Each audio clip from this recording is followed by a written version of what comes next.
चलिए, तो हमने समझा कि 72 का गुणनखंड हमने निकालने सीखा कि 72 का गुणनखंड कैसे हमने निकाला। उसके पश्चात हम जानेंगे कि अब जो अगली संख्या हम लेंगे उस संख्या में हम जानेंगे उसका कितना गुणनखंड है, यानी उस संख्या का फैक्टर कितना है। उसके बाद उसमें अभाज्य संख्या के कितने फैक्टर है, अभाज्य संख्या के कितने गुणनखंड है, उसमें सम संख्या के कितने गुणनखंड है, इसके बारे में जानेंगे। उसके बाद हम विषम संख्या के गुणनखंड के बारे में जानेंगे। हम लेते हैं एक संख्या 240। हमने क्या लिया, 240 लिया। अब 240 को हम क्या करेंगे कि गुणनखंड मेथड से इसे तोड़ेंगे। गुणनखंड मेथड से इसे हम क्या करेंगे, तोड़ेंगे। ये हो गया 240, इसको हम कटाएंगे तो कटेगा 2 एकम 2, 2 दूना 4 कट गया। इसको हम कटाएंगे 6 दूना 12, इसको हम कटाएंगे 30, इसको कटाएंगे 15, आगे बढ़ाएंगे, इसको कटाएंगे तो 15, फिर हम कटाएंगे तो 5 एकम 5, फिर हम कटाएंगे तो 5 एकम 5। अब इसका फैक्टर कितना है, अब इसको हम देखेंगे। अब जब इसको हम देखेंगे तो इसमें 2 की संख्या कितनी है, 1 2 3 4, इसमें 2 की संख्या कितनी है तो 4 है। इसका मतलब 2 का पावर 4, 2 का पावर कितना हो गया, 4 हो गया। उसके बाद कितना है, 3 1 है, इसका मतलब 3 का पावर 1, और 5 कितना है, 1 है, इसका मतलब 5 का पावर 1। ये बातें आपको समझ में आई जब हमने गुणनखंड विधि के मेथड से इसको जब हमने तोड़ा। इसमें 2 की संख्या आई 4, यानी 2 के पावर हो गए हमारे पास 4। 2 के पावर हमारे पास कितने हो गए, तो 2 के पावर हो गए हमारे पास 4।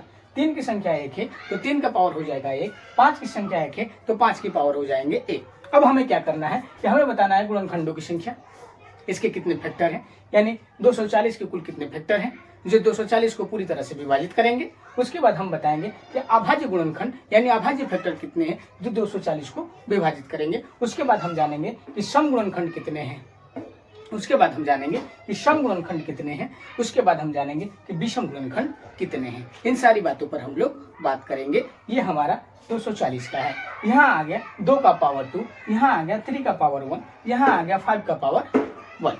अब हम क्या बताए हैं कि जितना 2 का पावर है, जितना भी 2 का पावर है उसमें हम क्या करते हैं, 1 ऐड करते हैं। तो हम क्या करेंगे, यहाँ पे 4 में 1 जोड़ेंगे तो हमारे पास हो गया 4 + 1। उसके बाद 3 का पावर 1 है तो 1 के पावर में हम क्या करेंगे, 1 जोड़ेंगे। 1 के पावर में हम क्या करेंगे, 1 जोड़ेंगे। ठीक है, ऐसा करते हैं कि थोड़ा हम इसको मिटाते हैं, एक एक करके हम बता देंगे, एक एक करके हम बता देंगे, एक एक करके क्या करेंगे, हम बता देंगे। ठीक है, उसके बाद इसका गुणनखंड निकालना है। तो 2 का पावर कितना है, तो 2 का पावर है सर 4, उसके बाद 3 का पावर 1, 5 का पावर 1। हमने क्या बताया है कि जितना पावर है उतने पावर में हम क्या करेंगे, 1 जोड़ेंगे। 1 हमने जोड़ दिया, 1 हमने क्या किया, 1 हमने इसमें जोड़ दिया, फिर एक गुणा का साइन लगा दिया। उसके बाद हमने क्या किया, 3 का पावर 1 है, 3 का पावर कितना है, 1 है, तो 3 में हम 1 जोड़ेंगे। उसके बाद हम क्या करेंगे, गुणा का साइन लगाएंगे, गुणा का साइन लगाएंगे।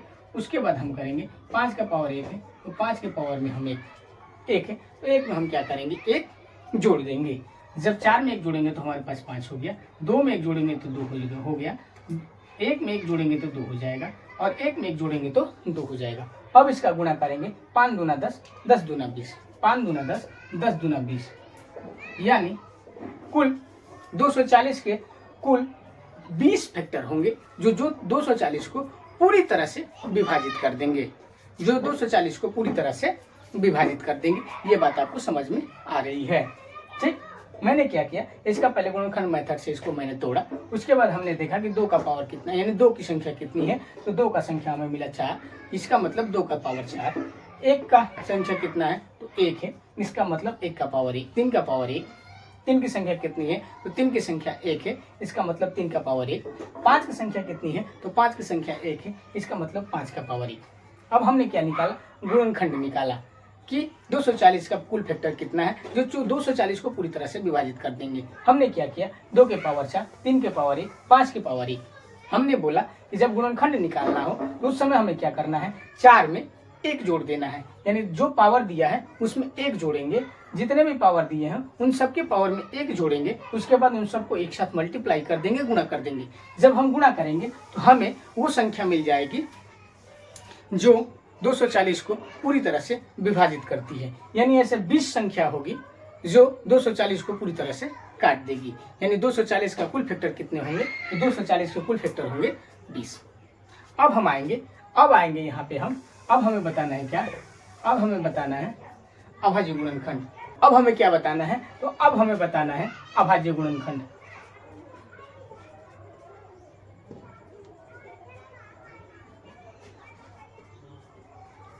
अभाज्य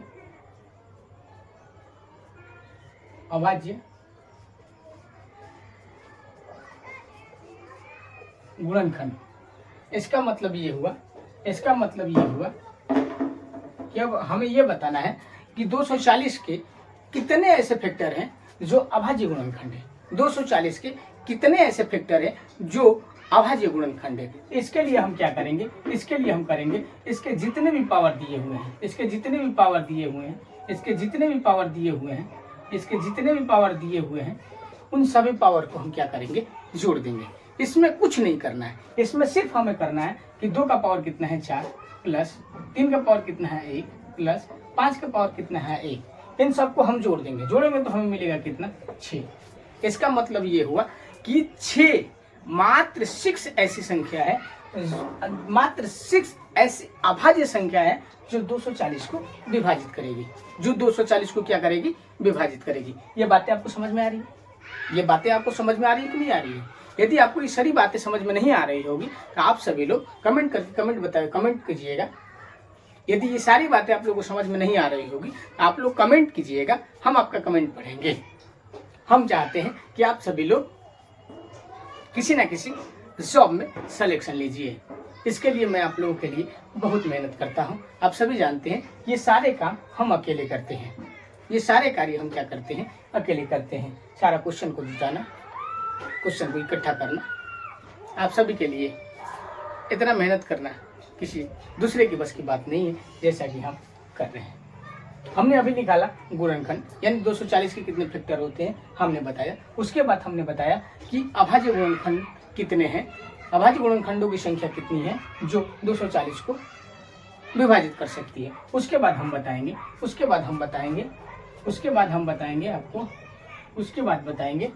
कि सम गुणनखंड, उसके बाद सम गुणनखंड, उसके बाद क्या हो जाएगा, सम गुणनखंड। ठीक है, ऐसी बात तो नहीं है कि इसका अभाज्य गुणनखंड नहीं होगा जो इसको काटेगा, ऐसा तो नहीं है कि इसका सम संख्या नहीं होगी जो इसे नहीं काटेगी, होगी, लेकिन कितनी है वो संख्या के बारे में हम लोग जानेंगे। तो सम संख्या के बारे में जानेंगे, तो जो सम संख्या का गुणनखंड हमें निकालना है, जब हमें सम गुणनखंड बताना है तो हम क्या करेंगे कि जितना सम का पावर दिया है उस पावर को हम ऐसे ही लिख देंगे, उस पावर को ऐसे ही हम लिख देंगे।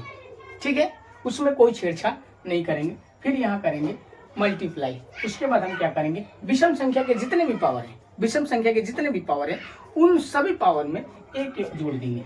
1 + 1 गुणे 1 प्लस यहाँ हो जाएगा 4 गुणे 2 गुणे 2। अब गुणा करेंगे तो हो जाएगा हमारे पास 4 दूना 8, 8 दूना 16। कितना हो जाएगा, 4 दूना 8 दूना 16, यानी 16 ऐसी संख्या है, 16 ऐसी सम संख्या है जो 240 को विभाजित कर देगी। यानी 240 के सम संख्या के फैक्टर यदि पूछे जाए कितने हैं तो वो है 16। 240 के सम संख्या के यदि फैक्टर पूछे जाए कि कितने हैं तो वो है कितने, 16 है। वो कितने हैं, 16 है। वो कितने हैं, 16 हैं। उसके बाद हम देखेंगे विषम संख्या के बारे में, विषम गुणनखंड के बारे में। अब सम हो गया हमारा, अब देखेंगे विषम के बारे में। अब किसके बारे में देखेंगे हम, विषम के बारे में। विषम यानी कि 240 को विभाजित करने वाली विषम फैक्टर कितने हैं, विषम फैक्टर कितने हैं जो 240 को काट देती है, 240 को विभाजित कर देती है। चलिए उसे भी जानते हैं। यहाँ सम संख्या है, यहाँ विषम संख्या पूछा है, सम संख्या को हम हटा देंगे। विषम संख्या पूछा है, सम संख्या को हम क्या करेंगे, हटा देंगे। सम संख्या से हमें कोई लेना देना नहीं है, सम संख्या से हमें कोई लेना देना नहीं है। कब, जब विषम गुणनखंड पूछे तब। जब विषम गुणनखंड पूछे तो हमें सम संख्या से कोई लेना देना नहीं है, सम संख्या को हम क्या करेंगे, काट देंगे। ना सम संख्या किसे मालूम है, ना सम संख्या से हमें सम संख्या की किसी पावर से हमें कोई मतलब है।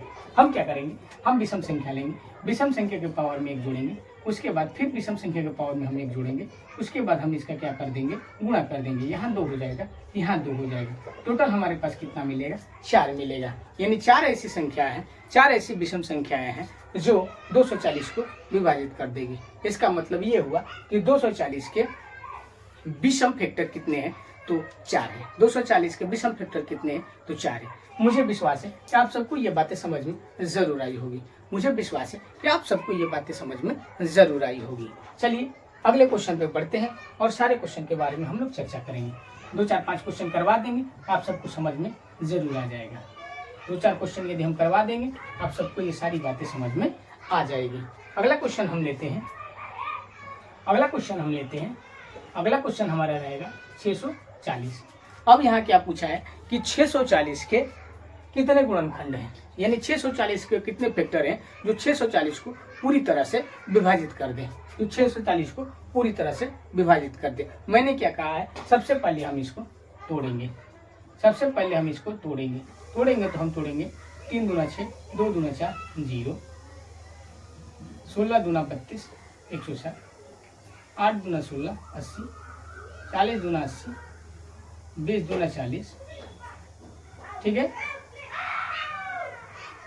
20 दूना 40, 10 दूना 20, उसके बाद 5 दूना 10 और 5 एकम 5। कितना हो गया, 5 एकम 5। अब यहाँ देखेंगे कि कुल 2 की संख्या कितनी है, तो 1 2 3 4 5 6 7। 2 की संख्या कितनी है, तो 2 के पावर 7 है। उसके बाद 5 की संख्या कितनी है, तो 5 की संख्या 1 है। इसका मतलब कि 5 का पावर 1। 2 की संख्या कितनी है, 1 2 3 4 5 6 7। 2 का पावर 7 हो जाएगा, ठीक है। 2 का पावर क्या हो जाएगा, तो 2 का पावर 7 हो जाएगा। उसके बाद हम देखेंगे कि हमारे पास एक 5 है, तो 5 अकेले है, इसका मतलब 5 का पावर 1 है। 5 का पावर 1 है। अब हमें क्या निकालना है, तो सर हमें निकालना है, सबसे पहले निकालना है गुणनखंड।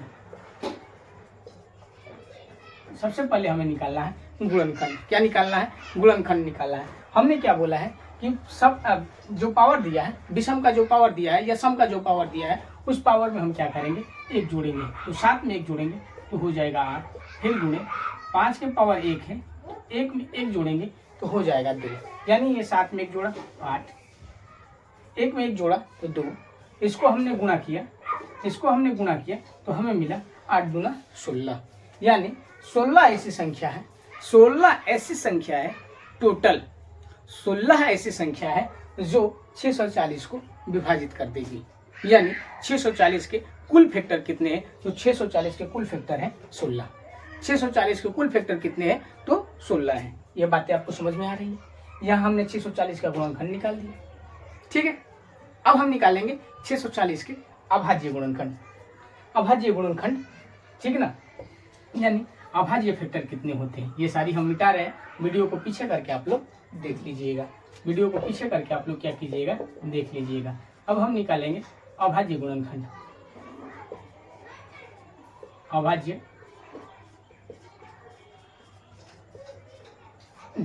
अब हम क्या निकालेंगे, अभाज्य गुणनखंड।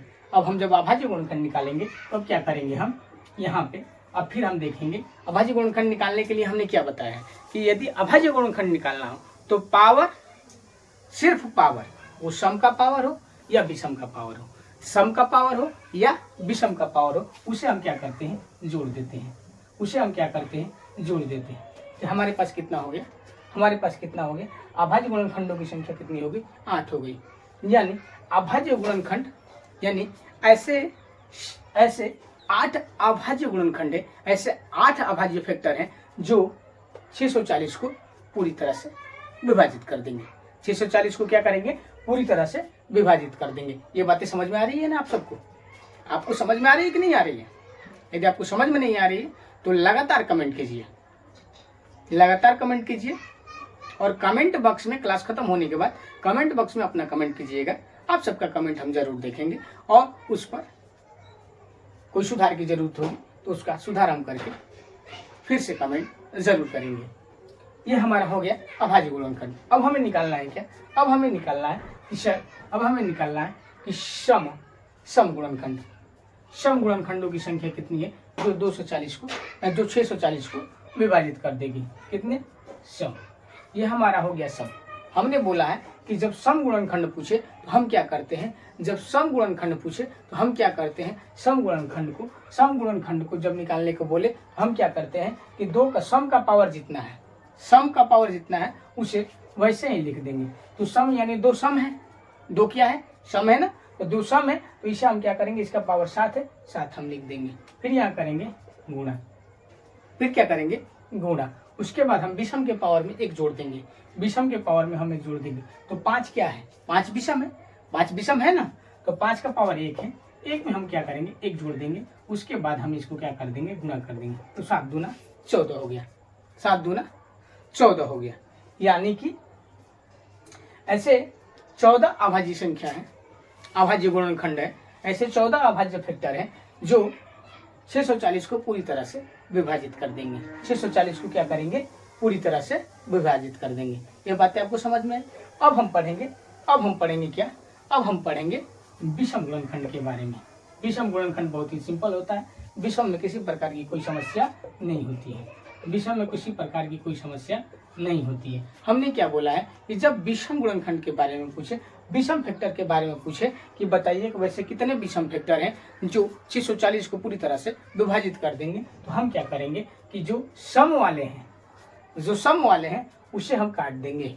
यानी यहाँ पे 2 के पावर 7 है, यानी 2 के पावर 7 है, और यहाँ 5 के पावर 1 है, तो हमें इसे सम वाले से कोई मतलब नहीं है, हमें इसे सम वाले से कोई मतलब नहीं है, सम वाले से हमें क्या है कोई मतलब नहीं है। सम वाले को हम हटा देंगे, सम वाले को यहाँ से हटा देंगे, और विषम वाले का जितने पावर है, विषम वाले का जितना पावर है उसमें हम एक जोड़ देंगे। तो विषम का पावर कितना है, तो विषम का पावर सर 1 है, एक में एक जोड़ेंगे तो हमारे पास मिल जाएगा 2। यानी 2 ऐसे अभाज्य संख्या होगी, 2 ऐसे अभाज्य संख्या होगी, 2 ऐसे अभाज्य फैक्टर होंगे, नहीं 2 ऐसे विषम फैक्टर होंगे जो 640 को पूरी तरह से विभाजित कर देंगे। ये बातें आप सबको समझ में आ रही है, ये बातें आप सबको समझ में। हम यहाँ लिखते हैं, हमने लिखा कि a की पावर n और b की पावर n हो तो यदि इसमें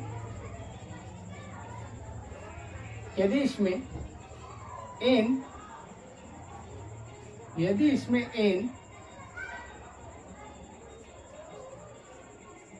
एक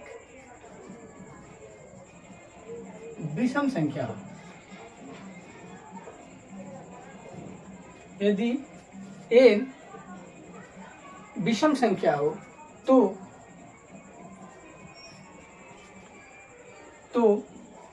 a के पावर n और b के पावर n, a के पावर n और b के पावर n a प्लस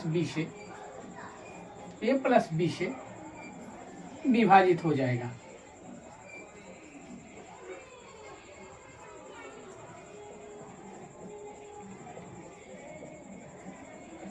विभाजित हो जाएगा।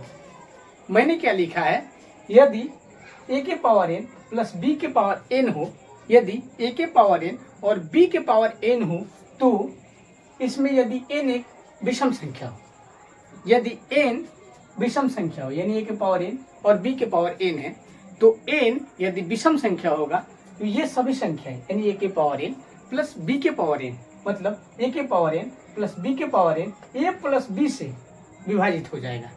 a प्लस b से क्या हो जाएगा, पूर्णतः विभाजित हो जाएगा।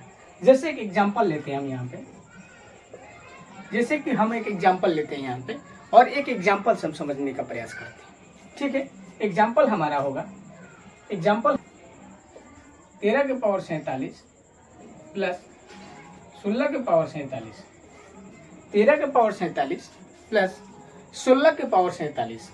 अब यहाँ 13 क्या है, a है, यहाँ 16 क्या है तो b है, यहाँ पे 47 क्या है, n है, यहाँ पे 47 क्या है तो n है। मैंने क्या कहा है कि यदि a के पावर n प्लस b के पावर n हो और n यदि विषम संख्या हो, n क्या हो तो n एक विषम संख्या हो, तो ये सभी संख्याएं क्या होगी, a प्लस b से विभाजित हो जाएगी, a प्लस b से विभाजित हो जाएगी। मतलब कि a प्लस b का मतलब कि 13 प्लस 13 यहाँ लिखते हैं a प्लस b, ठीक है, बराबर तो ए का मान कितना है 13, बी का कितना दिया है 16, और यदि हम जोड़ते हैं इसको हम जोड़ते हैं तो हमें क्या मिलेगा 29। हमें क्या मिलेगा, तो हमें मिलेगा सर 29 मिलेगा। अब यहाँ ये समझना है कि क्या सर 29 से 13 के पावर 47 और 16 के पावर 47 विभाजित हो जाएंगे, तो बिल्कुल हो जाएंगे। 13 के पावर 47 और 16 के पावर 47 क्या यदि आप मल्टीप्लाई कीजिएगा, 13 को 47 बार गुणा कीजिए, 16 को 47 बार गुणा कीजिएगा, उसके बाद जब उसको ऐड कीजिएगा और उसके बाद जब 19 से भाग दीजिएगा तो वो क्या होगा, 29 से भाग दीजिएगा तो वो क्या होगा, विभाजित हो जाएगा। इसीलिए इसका शॉर्ट ट्रिक यही है कि हम क्या करते हैं, यदि 13 के पावर 47 16 के पावर यदि 47 है, यानी पावर दोनों का पावर यदि विषम हो तो हम इसके बेस को जोड़ देते हैं, और जब इसको बेस को जोड़ते हैं तो ये बेस सभी संख्या को क्या कर देता है, विभाजित कर देता है। ये बातें समझ में आई, ये बातें आपको समझ में आई, ठीक है। एक एग्जांपल और लेते हैं और समझने का प्रयास करते हैं। यहाँ से इसको हम मिटाते हैं, एक एग्जांपल और लेते हैं। एक एग्जांपल हमारा ये रहेगा, एक एग्जांपल यहाँ रहेगा 16 के पावर 37 प्लस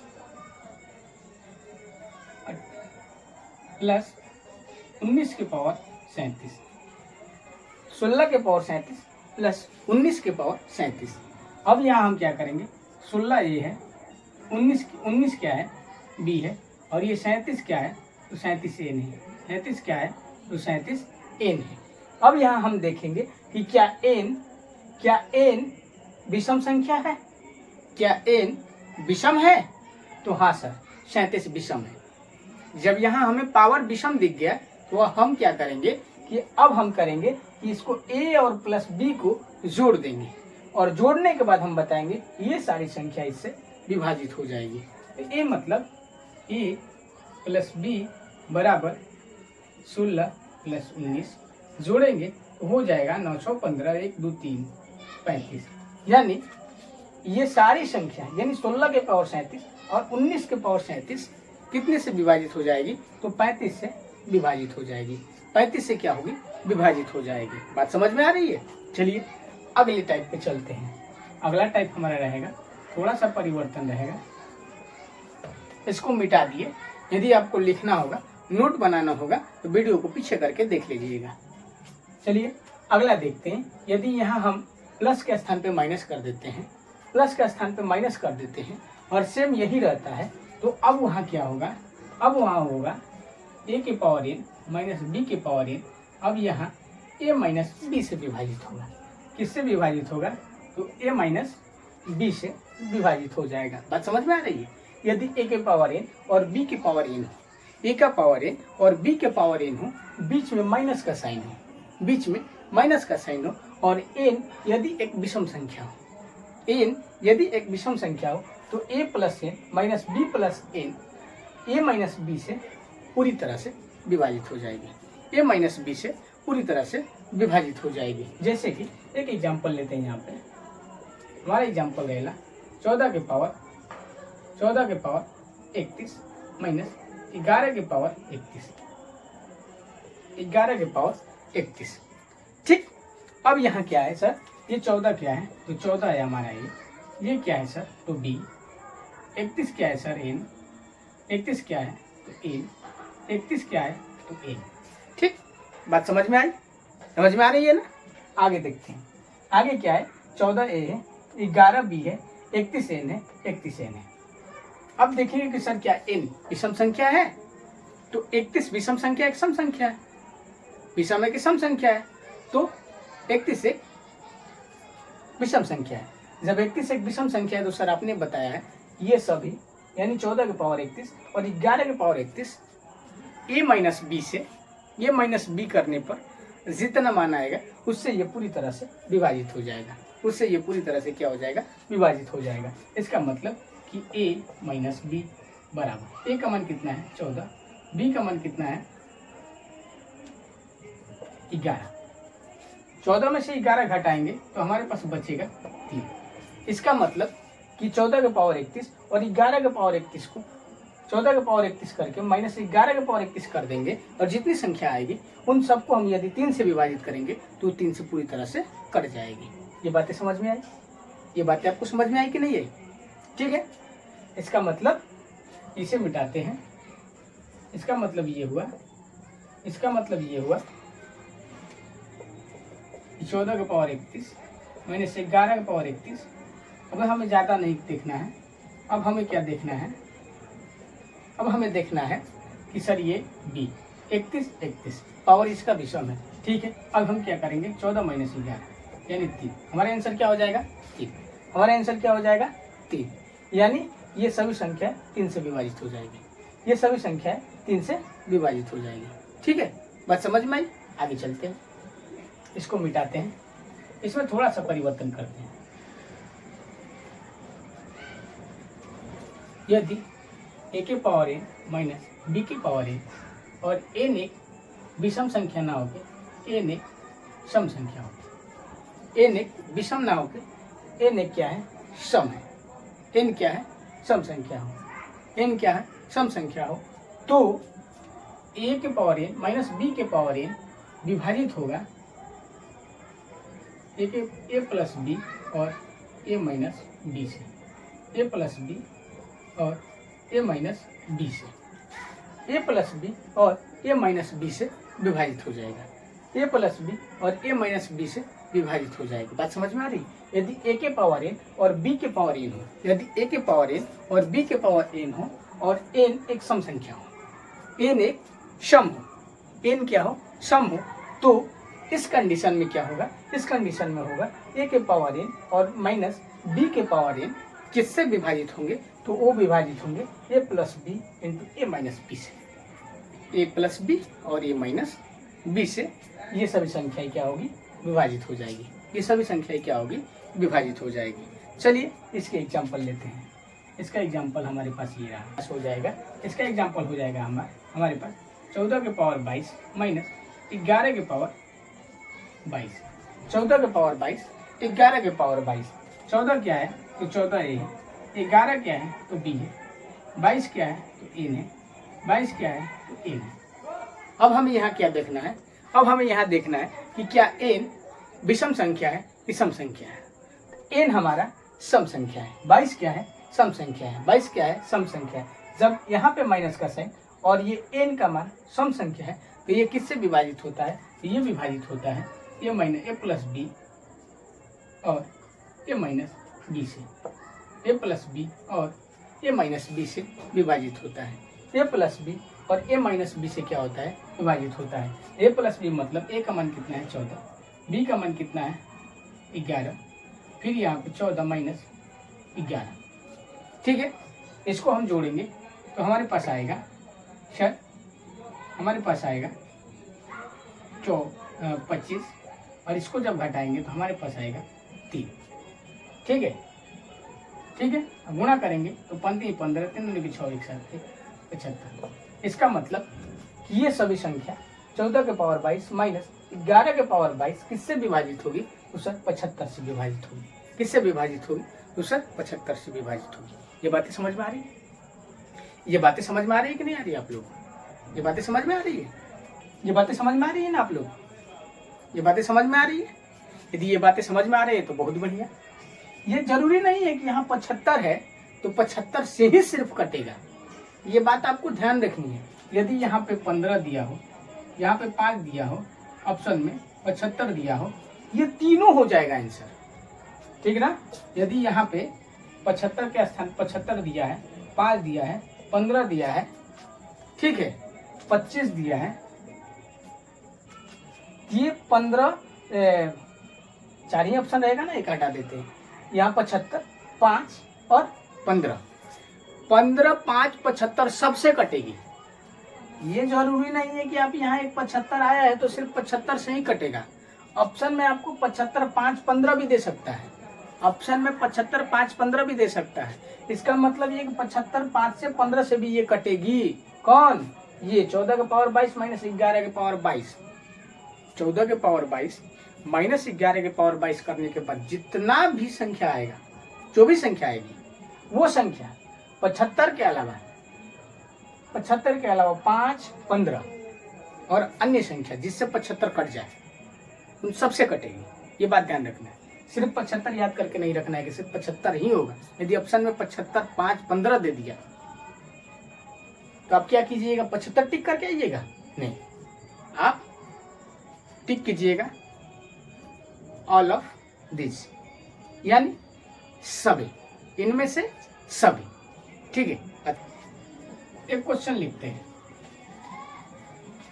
ये बातें आप लोगों को समझ में आई होगी। यदि समझ में नहीं आया होगा तो आप लोग क्या कीजिएगा, कमेंट बॉक्स में कमेंट कीजिएगा। हम आप सबका कमेंट देखेंगे। यदि यूट्यूब पर देख रहे हैं तो यूट्यूब पर कमेंट कीजिएगा, यदि फेसबुक पर देख रहे हैं तो फेसबुक पर कमेंट कीजिएगा। ठीक है, ओके।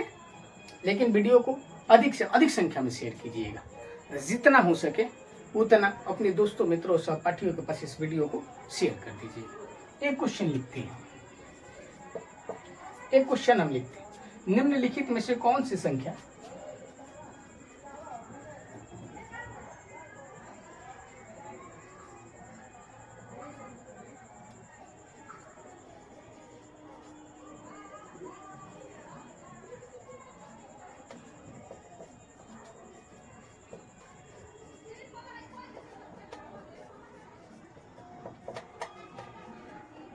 निम्नलिखित में से कौन सी संख्या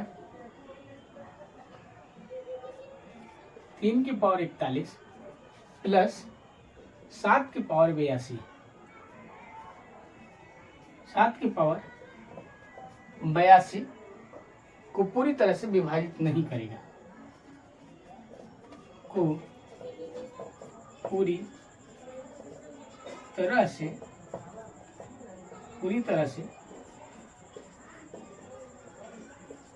विभाजित नहीं करेगा, पूरी तरह से विभाजित नहीं करेगा, हमें ये बताना है। ठीक है, अब यहाँ पे हमने तो ऑप्शन नहीं लिया है, लेकिन आपको ये बात ध्यान रखनी है कि कौन होगा और कौन नहीं होगा। ये कब पता चलेगा, जब हम बनाएंगे। चलिए, यहाँ क्या दिया है, तो दिया है सर 3 की पावर 41 और प्लस 7 की पावर 82, 3 की पावर 41 और 7 की पावर 42। अब हम क्या करेंगे, यहाँ 3 की पावर 41 है, 7 की पावर 82 है। ठीक है, तो हम करेंगे 3 की पावर 41। अब यहाँ पे 7 की पावर 82 है, 7 की पावर 82 है, मतलब हम पावर क्या करेंगे, बराबर करेंगे, क्योंकि हम लोगों ने पढ़ा है कि ए और बी का पावर n होता है, मतलब सेम होता है। ठीक है, इसको सेम करेंगे तो ये लिखेंगे हम ऐसे, 7 की पावर 2 और 41 हो जाएगा, कोई दिक्कत नहीं।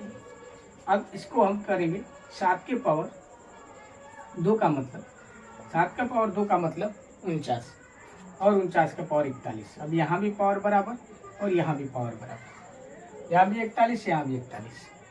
अब हम क्या करेंगे कि जब यहाँ पावर बराबर हो गया, ये हो गया ए, ये हो गया बी और ये हो गया ए, तो n क्या दिया है, n क्या दिया है, तो n दिया है 41, n दिया है 41। ठीक है, अब हम इससे पूछ रहा है कि ये कौन सी संख्या से विभाजित नहीं होगा, कौन, 3 की पावर 41 और 7 की पावर 82।